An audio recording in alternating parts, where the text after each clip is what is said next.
So, on this podcast, we've covered quite a few ways on how different people find and express their creativity. But we haven't really had anyone talk about creativity in building a business and crafting a top quality client experience.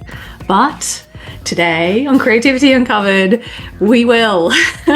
So this is an episode for all of our business owners who are listening out there. And hello and welcome. My name is Abi Gatling, and I'd like to invite you to join me on my journey where I uncover how everyday people find inspiration, get inventive, and open their imagination. Basically, my goal for this podcast is that you'll have all these different creative solutions that you can use at home, at work, at play, and everything in between. And you'll have this whole suite of tried and tested ways to summon that creativity the next time you need it. So today I'm speaking with Corey Wastle, who is the CEO of Wastle and a very good friend of mine. Welcome, Corey. Hey, Abby. Thank you for that beautiful intro. And I'm very excited to be here. Yes, this is good. I'm very excited about it as well. So, Corey is a financial advisor. He's based in Melbourne. And from that intro, I think people probably might be scratching their heads a little bit and wondering just what exactly is the link between financial advice and client experience and creativity. And I mean, I know that link is actually Wealth, right? But before we jump in and talk about your business, I think context is really important. And I think people would like to know exactly who I'm speaking to. So Corey, tell me a little bit about you and how did you get into financial advice and what drew you to that profession? So a bit about me, 38, got 3 kids and a beautiful wife. I've got a busy life. I try and balance my main balls being the business, my family, and just looking after my health and well-being. And that's the constant challenge. In terms of the business and getting started or getting into advice before that, I never intended to be a financial advisor. And don't think there's a lot of pathways to find yourself into the profession for starters. So most people stumble in there in some way. I did marketing and PR at university. So I was thinking maybe I might be a journalist, I might work in public relations, I might possibly work in marketing. And all the while I was doing university, one of my kind of side hobbies, passions was investing. So I'd started investing at 17. So I think I was year 11, last year of school. And I had a margin loan. So that's a loan you take out to invest in the share market, I think by the time of 18 or 19. And this was something that I was really curious about. I wanted to kind of get ahead early in my life financially.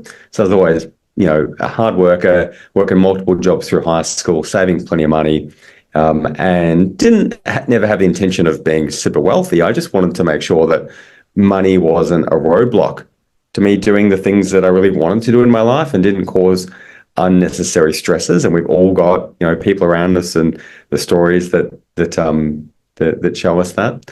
And as I kind of finished university, I had a family friend that was in advice that asked me, hey, we talk about money and investing all the time. Have you considered being a financial advisor? And at that point, I actually hadn't thought about it. So I spent a bit of time with them in their workplace, which was kind of them, and decided that, from there I wanted to get into advice. So long story short, did a bit of extra study because I hadn't studied finance to make myself employable. Got a role at the Commonwealth Bank in 2011. And that was kind of where my journey in advice started. Oh, okay. Yeah, I never knew that you actually started off with marketing and PR. Like, what attracted you to that degree in the first place? When I was getting towards the end of high school, I didn't have any real clarity on exactly what I wanted to do, quote unquote. Yeah. But I knew I had some interest and some skills. English was one of my better subjects. I enjoyed writing. I enjoyed the concepts of marketing and advertising quite loosely. and thought it made sense for me to do a degree. I did a double degree that was quite broad. I thought the broader it is, the more doors it will leave open for me. And over the course of uni, hopefully I get some more clarity on, which kind of pathway or which profession makes the most amount of sense for me. And that was, how I came to be kind of doing that kind of cross section of kind of domains, I guess.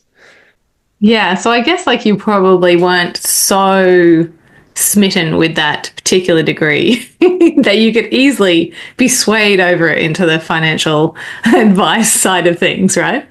Yeah, well, I wasn't easily swayed, Abby. I certainly had interest in those areas I was talking about, and I wasn't looking for something else to do instead. It was that I did have this real interest and passion in investing and making good choices with money, and I built up quite a bit of knowledge by the time I was, 24 and finishing university. And a bit of a sliding doors moment. I had an advisor in the extended family that I used to talk to all the time, and they asked me that question of, hey, you're about to finish uni, but have you considered being an advisor? I think you would love it based on all the conversations we've had over a number of years now. So that was kind of coincidental. And when I spent time with them in their workplace, I didn't walk away thinking, great, this is it. I found my calling. I walked away thinking I could really see myself doing this and enjoying it, but I could also see myself, going down the PR path, the marketing path, and really enjoying that too. So in the moment, I was actually quite indecisive, and my now wife was telling me, look, you got to make a decision. So I literally flipped a coin in my head, basically. That was genuinely how I felt about it. And that was the terminology I was using at the time. And I guess that coin toss in my head said, try being an advisor, and went down that path. And thankfully I did, because, a lot of great things have unfolded, and in many ways it has felt like a calling, and, my life has benefited greatly from that, that lucky choice, I guess. Wow. That is such chance. It seems such chance. But you said you flipped a coin in your head, which means a virtual coin, which means you actually subconsciously probably wanted to go down that path then. Yeah, maybe. I don't know. Maybe I'm into cryptocurrency. At that time, I just didn't give it the name. I'm not sure. Man, we could all be very rich because of that. Yeah. So you started off, you finished your degree, started off with working with CBA, Commonwealth Bank of Australia, if anyone is overseas listening to this. What happened then in your journey as a newbie in the financial advice world? Yeah, so I went into financial advice with preconceived ideas around what the role of the advisor was and what the client experience would look like.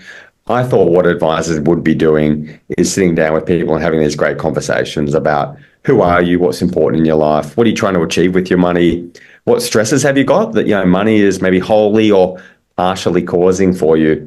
And then what resources have you got? Like what money you're making, what are you saving, what's in the bank, what have you got in your investments and your super?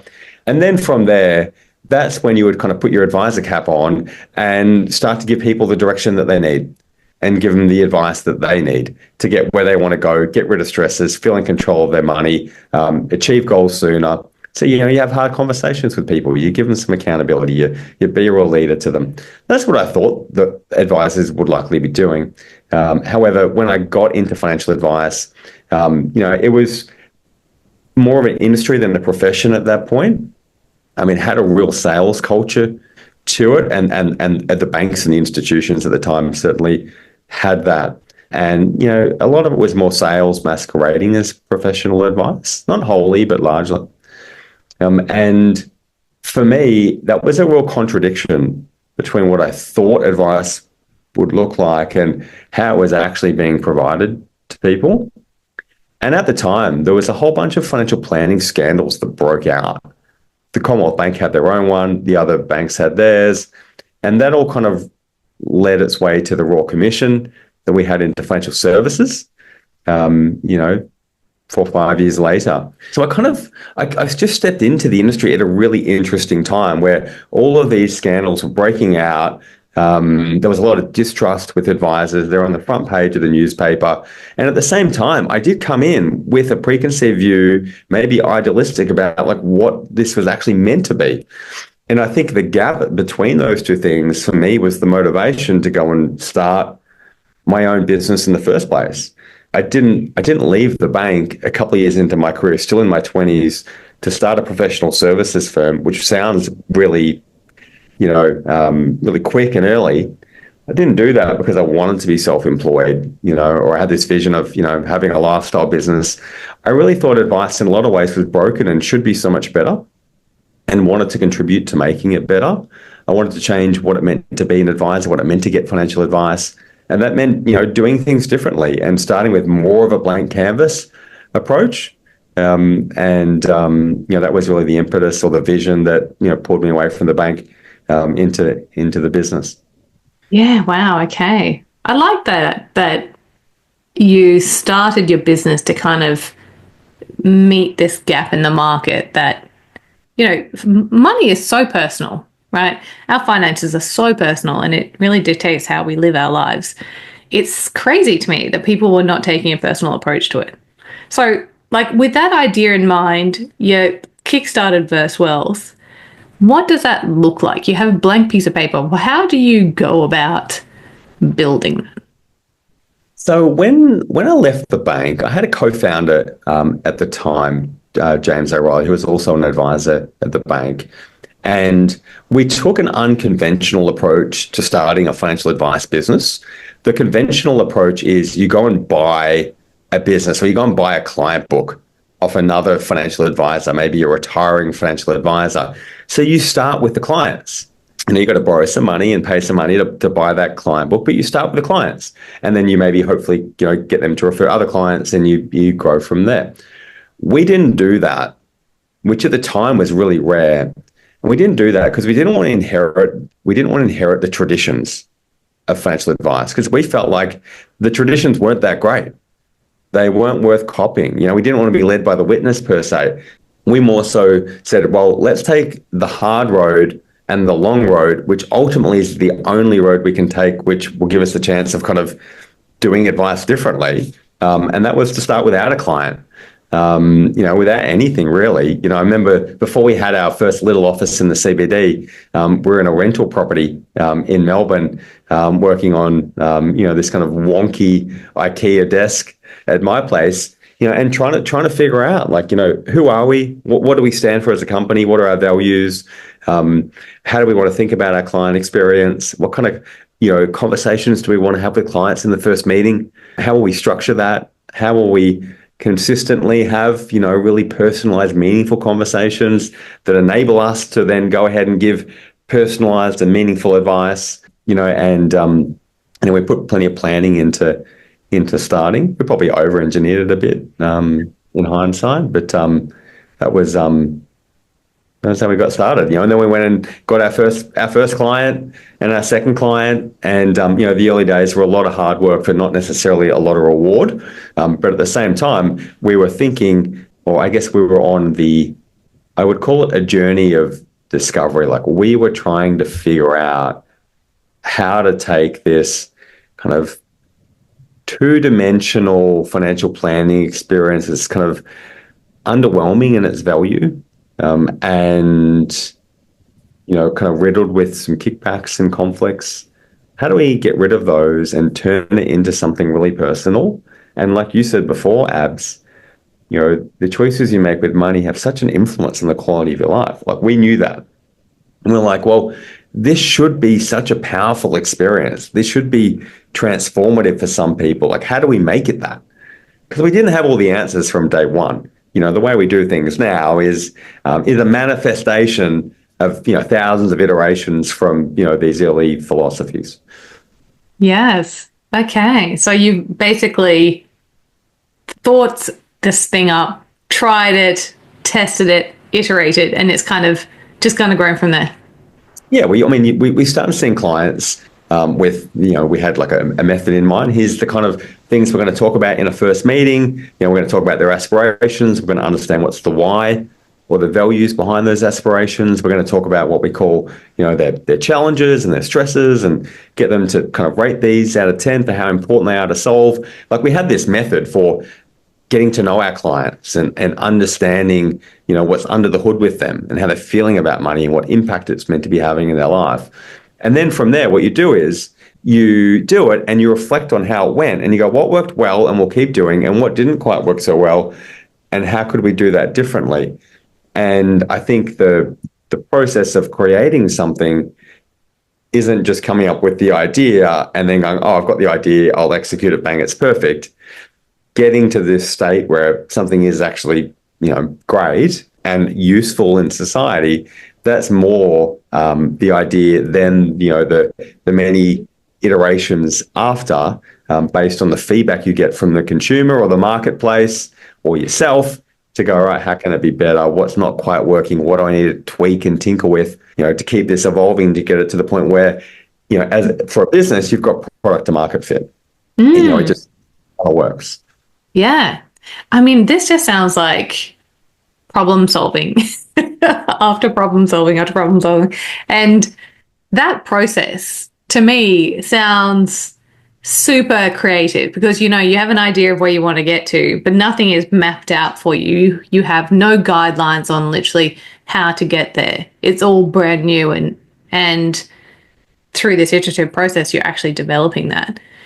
Did you think that was a creative act at the time? Did you ever step back and go, wow, this is actually groundbreaking?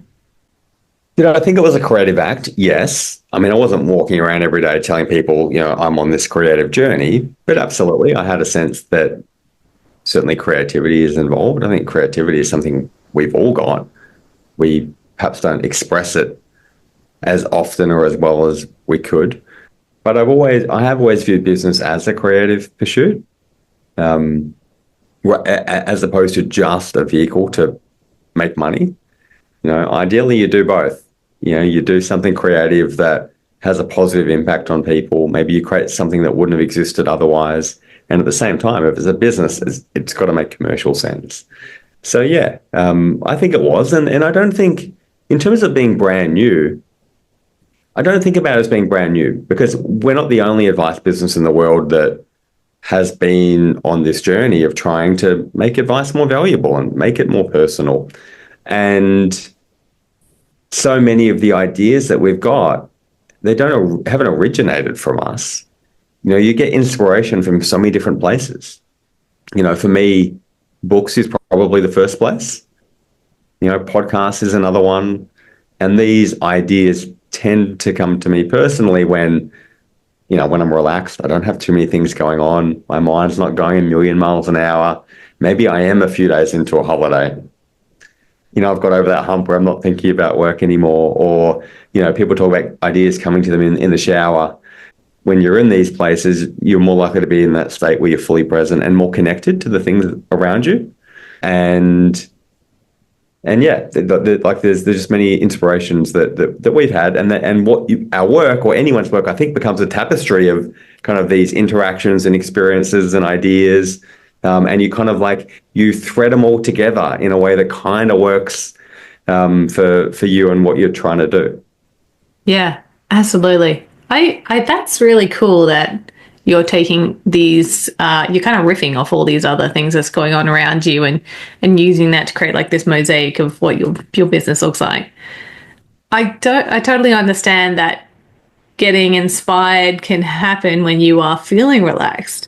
But when you're starting off your business and you have no clients, how does that work? Is it the adrenaline that is keeping you creative at that point? Because I kind of imagine it would have been a very relaxing process at that stage.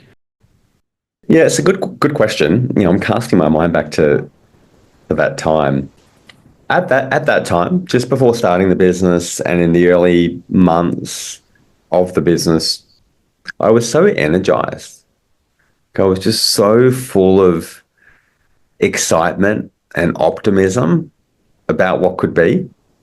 And I think, probably naive to all of the challenges that the marketplace and being in business had waiting for me. And I was just supercharged on excitement and optimism. And I think in some ways I was kind of in that, because I had so much energy and optimism at that point. I think I was kind of in that state where ideas probably are more likely to flow, they're more likely to come to you. And, I've certainly spent a lot long periods of time where I feel like ideas aren't flowing, and it's really hard to be creative, and now with, three boys under eight, lots of things on my plate, you can feel like you kind of, go, go, go all the time. You're not fully present in the way that you'd like to be. And you feel like, I'm not in this state where I can really use my imagination and let things come to me. That could be challenging. I think with business owners, one of the things that, I need to do and others might need to do is, create that space where those ideas can come, and you're more likely to be able to kind of get into that flow and be in that state and have time to think, just simply have time to think, think your way through, the challenges that you're facing and the problems within the business. And if you've got time to think and just kind of be in that space, that's where I think some of these ideas are more likely to come. Yeah. Yeah, I agree. Like sort of giving yourself that silence and space just to sit and be with it. And obviously very hard when you're both a business owner and a husband and a dad, plus everything else that's going on. Exactly. I think like if I could sort of jump in there, Abby, I think like in terms of like creativity, there is this kind of notion, I think, that there's creative people and people that aren't creative. You do hear people sometimes saying, look, I'm not a creative type. And I'm sure there are like personal attributes that perhaps lend themselves more so to creativity than others. Like we're probably not all creative in equal measure. However, I do think we are all creative. And I think, like I don't know whether you've read the book Power of Now by Eckhart Tolle. No. But that book is all about being present in your life. And so often we can get so busy and in this state of busyness that we almost feel like we don't have the ability to be present. Some do, we don't. But I think the analogy he uses in that book is like presence is like the sky. There can be clouds covering the sky to the point where you can't see the sky at all. It doesn't mean the sky's not there. It's still there. It's always there. You've just got to wait for the clouds to part. And I think creativity is kind of the same. It's always there. We all have it. We've all got some pretty solid stores of creativity, I think, but we put too many clouds in the way. And because we've got all these clouds in the way, we can't really see it or feel it and don't really get to experience it as much as we're meant to. Yeah, yeah. Or perhaps like we're only looking at one small section of the sky when actually there's this whole broad vista that's out there. And I agree with you in that I think everyone is creative, but I think that there is a really narrow view on what creativity is. And so that's why I think people get creativity and artistic talents confused. And, you do have to be creative to be artistic and vice versa, but that's not the only form of creativity out there. And so I think that's why it's so cool to have conversations like this one with you about creativity as a business owner and developing these processes, because that's actually going to maybe awaken someone to the idea that actually I'm creative because I have done all this problem solving and I have created this thing from scratch or put all these different puzzle pieces together to create one lovely picture. I think it's so important to have these conversations because people just don't. People are opting out of creativity before they even realize that. That's true. They're kind of putting this narrow label on it. But it can be like, creativity doesn't need to be something big like a business. It could just be something really small, just like an experience or interaction with someone. Like it could be a waiter or a waitress that just, makes that 60-second interaction with the customer amazing and a little memorable, whether that's through their humor or their attunement to the customer's needs, or preempting things. It could be someone that's working at Woolworths at a checkout, and them being really intentional about creating connection and experience with someone that maybe has that customer remember them. Like that is its own form of creativity and art. So it can show up in a million different ways. You don't need to like paint or draw to be an artist. Like Seth Godin, the great kind of author and marketer, talks about the fact that artists are really anyone that makes art. Anyone can be an artist in any field. It's not about something that you've necessarily like a particular skill. It's like it's a mindset to how you approach things. Yeah, absolutely. And you mentioned intention before as well. I think that's a really big part of it as well, is that you're not sort of mindlessly going through life. You're actually sort of going, what is this that we're doing now? What's this interaction? And how can it be tweaked? How can I get the most out of this? Or how can I be most impactful in what I'm doing today? Mm, yeah, rather than just following the way that things have been done, yeah, well Yeah. said. Yeah. So you are a dad of three. How has this kind of exploration of your creative side at work, how has that impacted or has it had any impacts on the way that you parent? That is a really interesting question. I bring it up because the kids' TV show Bluey, you've seen that. Yeah, I feel like every kid has seen that. yeah. I look at that and I see how the parents interact with their kids. And I'm like, that is just shows to me every single day that you need to be creative and on the ball with your kids Mhm. to keep them entertained, to keep them growing and gently guide them in the right direction. So, do you think that your creativity comes out in that way or in any other ways with your kids? Not immediately. I think shout out to Christy, my wife, who does a fantastic job of thinking creatively about how can we give more experiences to our boys, Brady, Charlie, and Archie. And I'm a little more of a passenger when it comes to generating those ideas. So they're fortunate to have a whole diverse range of experiences at home and socially and so on. In terms of how I guess bring creativity to them. There's not immediate things that jump out to me, Abs. I'm sorry. I wish I had a great answer for you here because it's such a great question. But I think like this conversation will probably get people to think a little bit differently about their own creativity. I wonder whether this will stick with you, and next time you're interacting with the kids, be like, actually, you know what? This is a pretty creative act. Yeah, I think I might need to give that a bit more thought. Yeah. And so you said Christy is super creative with the kids. Like, what? Tell me some things that she does. I could just be like you. You get home one day and she has organized what are they called? Like the A-frame things that you paint on? Oh yeah, like the easel.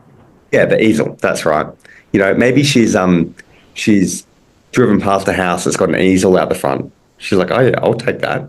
And you get home in the afternoon and the boys might be in the backyard with, the full smock on, covered almost head to toe in paint, and just enjoying themselves. I think they do plenty of creative things in the kitchen together as well. On Monday morning, we had a new teammate here at Verse, Heather Starr, an executive assistant. And we had a few kind of little goodies for Heather on her first day. One of those was Rocky Road. And my boys wanted to open the Rocky Road, just eat a little bit of it, and then give the rest to Heather. And, they said, look, well, it's a pretty big block, Dad. Like, we'll just eat a little bit. She won't mind. There'll still be lots for her.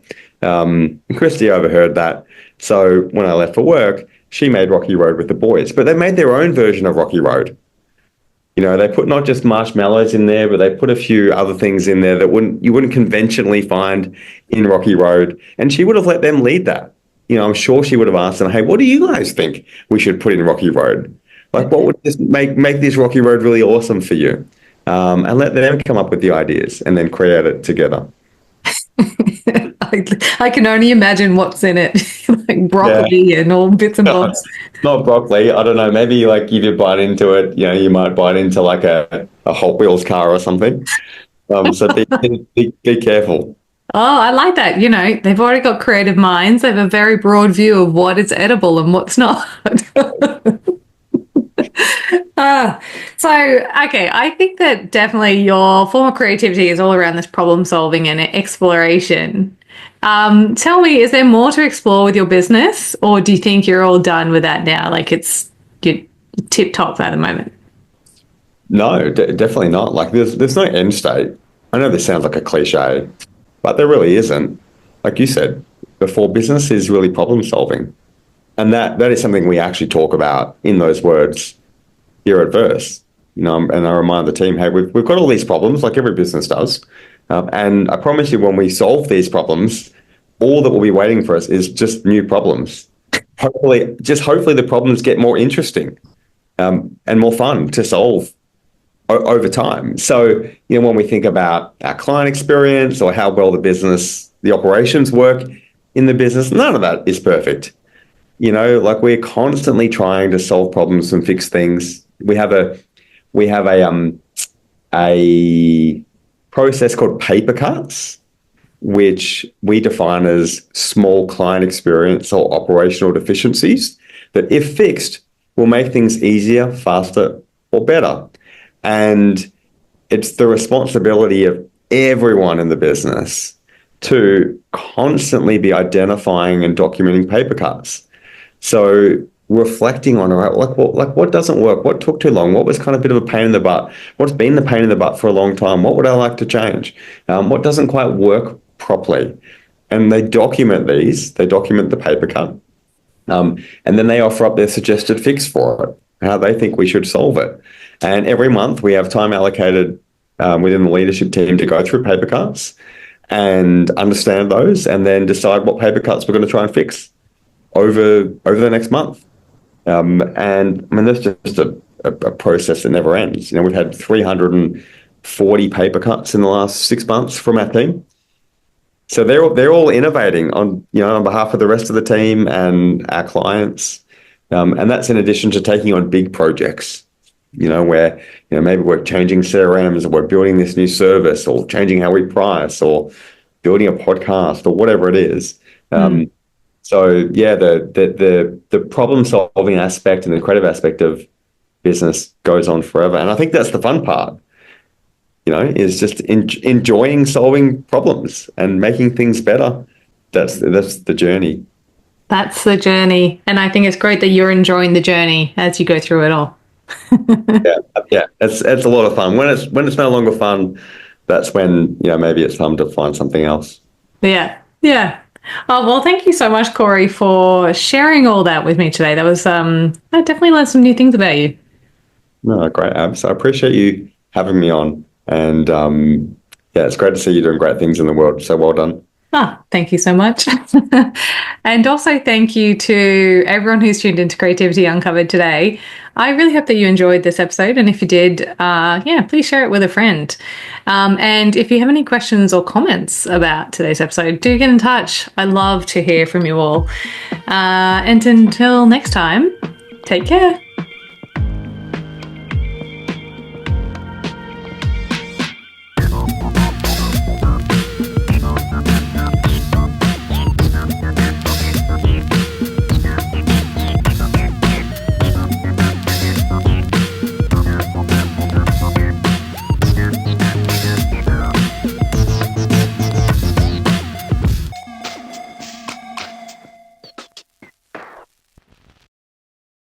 If you've made it this far, a huge thank you for your support and tuning into today's episode.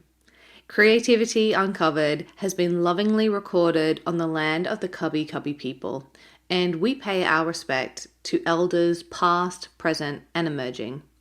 This podcast has been produced by my amazing team here at Crisp Communications, and the music you just heard was composed by James Gatling. If you liked this episode, please do share it around and help us on our mission to unlock more creativity in this world. You can also hit subscribe so you don't miss out on any new episode releases.